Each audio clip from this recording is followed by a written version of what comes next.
नमस्कार दर्शकों, आपका धर्म दर्शन में स्वागत है। इस चैनल को लाइक, सब्सक्राइब एवं अपने मित्रों में शेयर करें। ओम नारायणं नमस्कृत्यं नरं चैव नरोत्तमं देवीं सरस्वतीं व्यासं ततो जयमुदीरये। वसुदेवसुतं देवं कंसचाणूरमर्दनं देवकी परमानंदम कृष्णं वंदे जगद्गुरुं। सभी दर्शकों एवं श्रोताओं को जय श्री कृष्ण। आज कथांश के दूसरे भाग में हम प्रवेश करेंगे। दूसरे दिन की कथा आपको श्रवण कराते हैं। स्वयंभू का वंश और दक्ष की उत्पत्ति। वैशंपायन जी ने अयोनिज और योनिज दोनों प्रकार की सृष्टि वर्णन करते हुए कहा कि इसके पश्चात आपाव प्रभावित हुई। अयोनिजा शत्रुपा नाम की कन्या उनकी पत्नी हुई। आपाव की महिमा व धर्म के प्रभाव के कारण शत्रुपा अनेक रूपों में हुई। उसने 10,000 वर्ष तक कठिन तपस्या की। फिर संतानोत्पत्ति की इच्छा से वह अपने वीर्यवान पति के पास गई। वैशंपायन जी ने कहा कि हे जन्मेजय, स्वयंभू मनु को ही विराट पुरुष कहा गया है। शत्रुपा ने उस विराट पुरुष के संसर्ग से वीर नामक एक पुत्र उत्पन्न किया, जिससे विप्रवत और उत्तानपाद नामक 2 पुत्र तथा काम्या नामक एक पुत्री उत्पन्न हुई। प्रियव्रत और काम्या के संपर्क से काम्या के 4 पुत्र सम्राट, कुक्षी, विशट और प्रभु हुई। प्रजापति अत्रि का उत्तराधिकारी उत्तानपाद बना। उत्तानपाद की पत्नी सुरनिरता ने 4 पुत्र उत्पन्न किए, जिनके नाम ध्रुव, कीर्तिमान, शिव और अयस्पति था। ध्रुव ने महान यश की प्राप्ति हेतु 3,000 वर्ष तक तपस्या की। फलस्वरूप परमात्मा ने उन्हें सप्त ऋषियों से भी ऊंचे, अचल और श्रेष्ठ लोक प्रदान किया, जिसकी कोई बराबरी नहीं कर सकता। ध्रुव के 3 पुत्र हुए। शिलिष्टि ध्रुव का पुत्र। शिलिष्टि ने सुच्छाय नाम की कन्या से 5 पुण्यात्मा पुत्रों की उत्पत्ति की, जिनके नाम थे रिपु, रिपुंच, पुष्य, वृकल और वृकतेजस।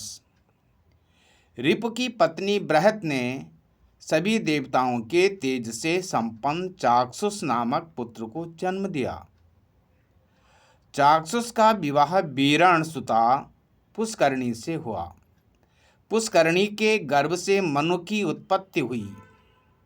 मनु ने अरंड प्रजापति की पुत्री नडवड़ा के गर्भ से 10 पुत्र उरु, पुरु, सत्यद्युम्न, तपस्वी, सत्यवान, कवि, अग्निष्टुप, अतिरात्र, सुद्युम्न व अभिमन्यु पैदा किए।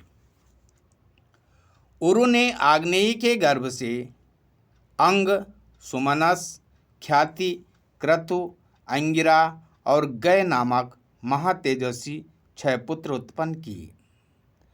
अंग ने यम की पुत्री सुनीता के गर्भ से बेन नामक एक पुत्र को जन्म दिया।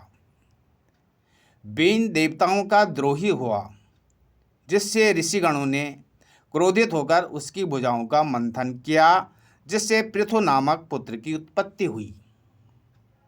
पृथु की उत्पत्ति से ऋषिगण यह जानकर अति प्रसन्न थे कि पृथु उत्तम प्रजापालक तथा अत्यधिक यशस्वी होगा। ऋषियों के आशानुरूप पृथु ने धनुष, कवच एवं खड्ग धारण कर बहुत समय तक पृथ्वी की रक्षा की। राजा पृथु ने ही राजसूय यज्ञ का अनुष्ठान सर्वप्रथम किया। उनके यज्ञ में अग्नि के द्वारा सूत और मागध इनकी उत्पत्ति हुई।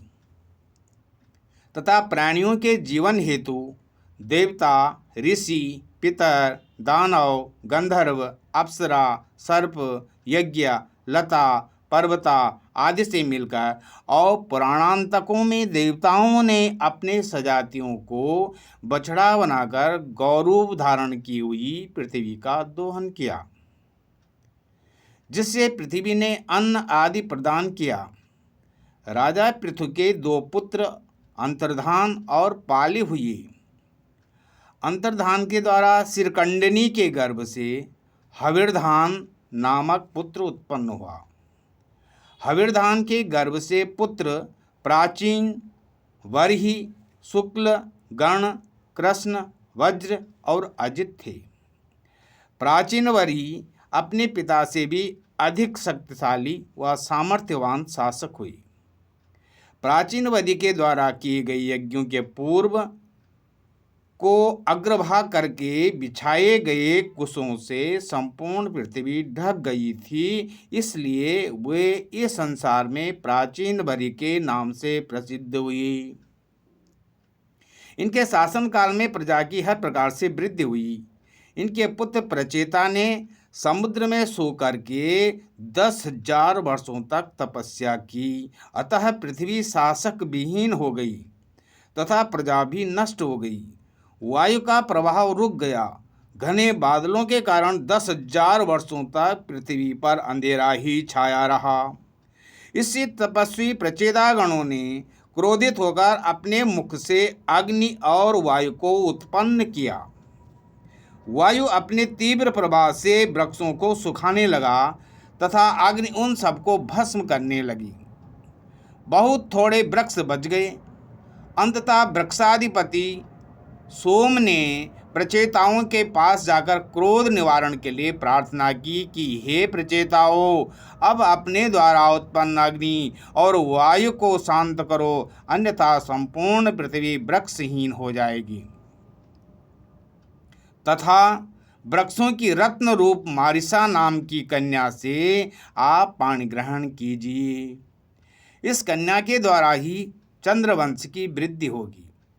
आपके आधे तपोबल तथा मेरे आधे तेज के संयोग से वृक्ष प्रजापति की उत्पत्ति होगी, जो हमारे तपोबल के कारण अग्नि के समान तेज वाला होकर इस दग्ध पृथ्वी और प्रजा की वृद्धि करेगा। तो प्रचेताओं ने मारिसा को पत्नी के रूप में स्वीकार कर लिया। मारिसा के गर्भ से प्रचेताओं और चंद्रमा के अंश से दक्ष प्रजापति की उत्पत्ति हुई है। दक्ष प्रजापति ने चंद्रवंश की अभिवृद्धि करने वाले अनेक पुत्रों तथा 2 पांव और 4 पांव वाले अनेक जीवों की रचना की तथा बाद में कुछ कन्याओं को भी उत्पन्न किया, जिसमें 10 पुत्रियों को धर्म के साथ विवाहाया, 13 पुत्रों को कश्यप के साथ विवाह करके और जो अन्य जो सत्य पुत्रियां थी चंद्रमा को सौंप दी। उन कन्याओं ने देवता, पक्षी, गौ, सर्प, दैत्य, गंधर्व, अप्सरा एवं अनेकों प्रकार के प्राणियों को जन्म दिया।